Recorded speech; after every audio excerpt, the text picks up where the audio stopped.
Good morning. Your question for Dr. Tripp, please. All right. I would like to ask Dr. Tripp. I just feel sex is overstated today. You go into a bookstore, there's books staring you in the face about sex. You go to turn television on, there's a sex analyst, a sex researcher. Why does everyone want to go into someone else's home or interview people and ask them about all these things they're doing? Are they doing it right? Well, I've been married 39 years, and I'm still the same man, and we have the same feelings today we did then. And I didn't have anyone tell me what to do. I think the answer to your basic question is that people are interested in sex because that's where they frequently find frustrations, and and not just sexual frustrations, but emotional ones. It's quite a shock to fall in love with somebody and then have then watch the ice cream cone melt, so to speak. I don't want to be rude to you, but frankly, I do not believe that there are people who get married and stay married for 39 years. Nothing changes. It stays absolutely marvelous. They require no information, no coaching, and no care, and the ice cream cone never melts. Well, it did with us. Are we to believe that? That's the central fiction. We have to be careful about that posture. What you're saying, though, to this caller, she's telling you that she's had 39 happy years, and wait a minute, and in their opinion, it is the same. And you're saying that it... Oh, well, let me give you a technical answer to that. Oh, that it's better, yes. So let me just carry that a step further. We all like relationships. We know what everybody wants. They would like a sense of ongoingness. They would like some sexual vividness. They would like some delicacy.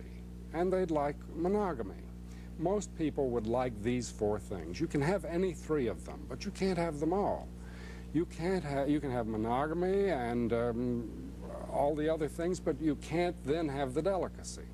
If you're willing to give up the delicacy and you settle for a coarser relationship between partners, you can have 39 or 49 or 79 years of this. Yet you told us earlier in the show that that a year into it, or even 6 months into it, that was high romance. High romance is another thing entirely. I'm going back to high romance. That zip, which apparently is still in her... Oh, no, she didn't say that they were in high romance. She said it's better than it was 39 years ago. But I've often heard true love, once true love is established, that it's better than high romance, because high romance is sort of yes, many people prefer it because it's more stable. Yeah. It runs you around the block less rapidly and nervously.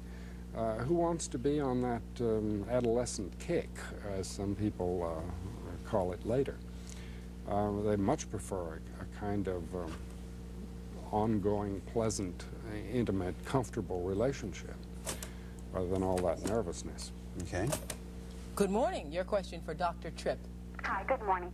I'd like to comment that I really do agree with what this gentleman is saying, because I have been married for 7 years, and I find that the first couple of years we were married, everything was A-OK, but now we're starting to understand each other more, and we're being very nice to each other, and we both have 2 different jobs that are completely in 2 different fields, and I really try to understand him, and we're very compatible. We understand each other's needs and everything. But as far as the bedroom, it's kind of zip. Now, what I'd like to do is try to get back to the way we were, but I don't want to lose the compatibility. I know someone has already commented on this, but I just would like to add that I really do agree with you, and I'd like to, have some of your ideas. Oh, and you put it so nicely, too. There is a way to increase that bedroom voltage without paying for it in a nice thing that you have in the living room.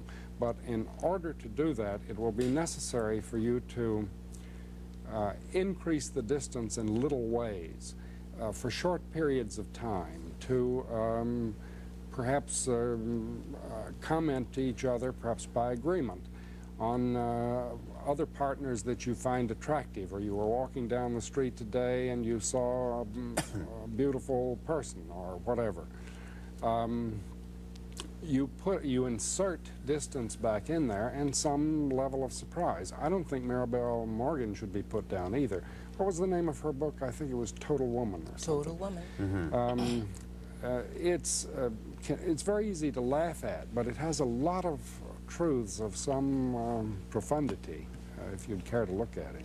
Thank you very much for your call. Good morning. You're on Channel 13's People Are Talking.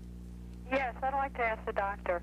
My husband and I, we live together, and in our work, we work together all day long. How do you, get any distance in your relationship? It's a very good question, and it's very difficult. I don't know what your experience is, but most people who live together and work together have a special problem of fatigue and of all kinds of intrusions from just being tired of the constant contact. There's no place in nature where that really happens spontaneously. Partners don't stay together, don't live in each other's shoes, so to speak. It's very, very difficult. It would be much to your advantage if you could find ways to breathe some kind of distance and variety into your relationship. Okay, thank you very much for your call. That does sound like a very difficult thing to do. It's easy to say, but I just can't imagine how you actually do that. It's like Gabron says in his excerpt on marriage, that you eat the same bread but not from the same loaf. Read that? Yeah, okay. Okay. Good morning. You're on Channel 13's People Are Talking. Yes, sir, I'd like to ask the doctor a question. There was a period, I've been married since I was 15, and that's 7 years.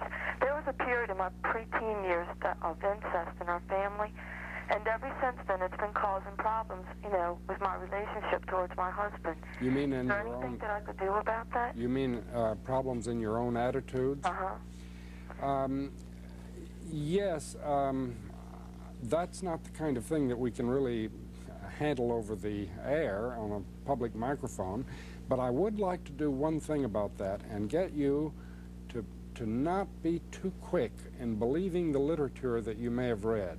You may have read all kinds of literature that says, well, if you have any kind of early traumatic sexual experience, especially if it's incestuous, then this will mark you for life.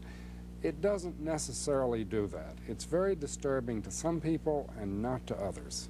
Okay, thank you. Perhaps if you look it over and understand some of the context in which it occurred, it'll help you make a distance between your relationship now and what you may have had in the past. Thank you very much for your call, and thank all of you for your calls. You're a big help, I think that you really were, and we'd like to thank you very much for coming on the show today. Good. And although we smiled, it is a serious subject, and We're allowed to smile sometimes. we did, and the saran wrap just tickled me. It just tickled me, and maybe someday that will actually happen in my marriage. And we'll talk to you when you come back. Thank you. Thank you, Dr. Tripp.